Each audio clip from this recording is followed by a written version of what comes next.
Pak Arsul, dalam berbagai kasus pidana penerapan hukuman mati itu sering dianggap kontroversial.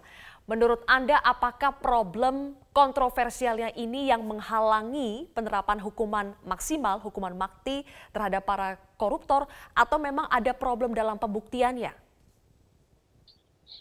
Ya, Silvi, kalau kita kembali ke periode lalu, kami waktu itu kan membahas RKUHP, ya. Ketika kita sampai pada pasal tentang hukuman mati, memang aspirasi yang berkembang itu tidak tunggal, ya. Jadi tentu ada yang tetap menginginkan hukuman mati itu dipertahankan, bahkan tetap sebagai pidana pokok. Kemudian ada juga karena mengikuti perkembangan internasional, khususnya di dunia barat, yang menghendaki agar hukuman mati itu dihapus dari sistem hukum pidana di Indonesia. Tetapi kami menemukan jalan tengahnya, Silvi. Ya, jalan tengahnya adalah pidana mati itu kita pertahankan, tetapi bagi terdakwa terpidana yang dijatuhi pidana mati, kemudian ada masa tunggu selama 5 tahun ya sampai 10 tahun. Kita memang waktu itu berdebat seru. Kemudian kalau dia bertobat, berkelakuan baik dan segala macam, maka pidana matinya secara otomatis akan berubah menjadi pidana penjara seumur hidup.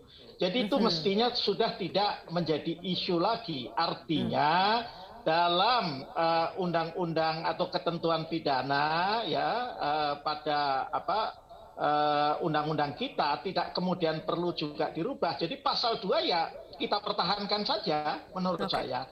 Toh nanti kalau KUHP itu disahkan dan konsepnya adalah pidana mati ini sebagai pidana khusus ya yang harus dijatuhkan secara alternatif. Artinya alternatifnya nanti akan bisa berubah. Kalau terpidananya itu berkelakuan baik, maka dengan sendirinya itu akan berubah. Nah, saya kira kalau soal ini kita sudah clear, dan itu pada umumnya diterima oleh berbagai elemen masyarakat kita. Baik. Oke, dan terakhir untuk Pak Gufron dalam berbagai vonis kasus korupsi, hukuman yang dijatuhkan seringkali lebih ringan dari tuntutan. Bahkan kerap dipotong di tingkat MA seperti yang pernah kita diskusikan sebelumnya. Bagaimana KPK merespons hal ini? Yang kami sebenarnya prihatin ya dengan kondisi seperti itu. Tetapi sekali lagi kami tetap memahami posisi bahwa KPK tugasnya itu mulai dari menyidik dan menuntut.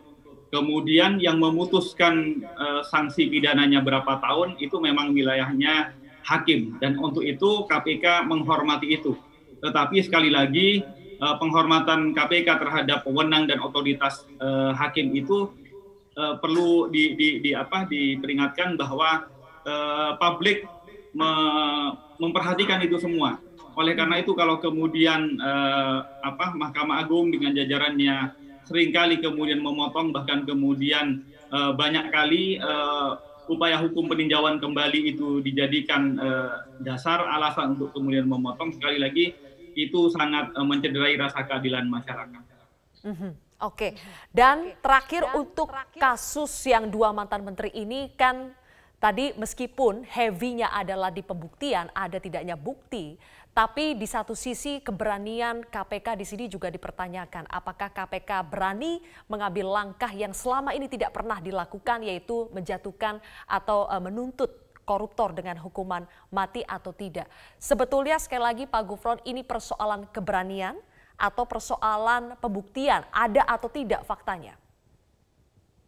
Sekali lagi bagi KPK tidak ada kamus berani tidak berani, semuanya dalam koridor hukum ya.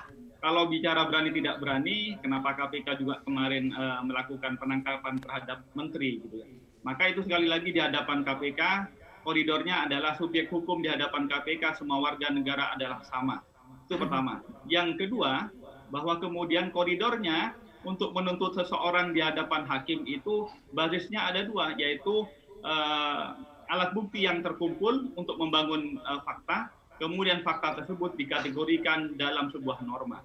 Kalau 2 hal ini memenuhi, maka apapun itu ya pasti kami tuntut sesuai dengan pasal-pasal tersebut. Misalnya pasal 2 ayat 1 sanksinya minimal 4 tahun, kalau pasal 2 ayat 2 pidana mati, tentu itu adalah koridor yang menjadi tuntunan kepada kami, karena kami dipilih oleh Pak Arsul Sani dan kawan-kawan untuk menegakkan hukum, dan hukumnya itu yang membangun Pak Arsul Sani dan kawan-kawan juga. Jadi semuanya kita bermain dalam koridor hukum.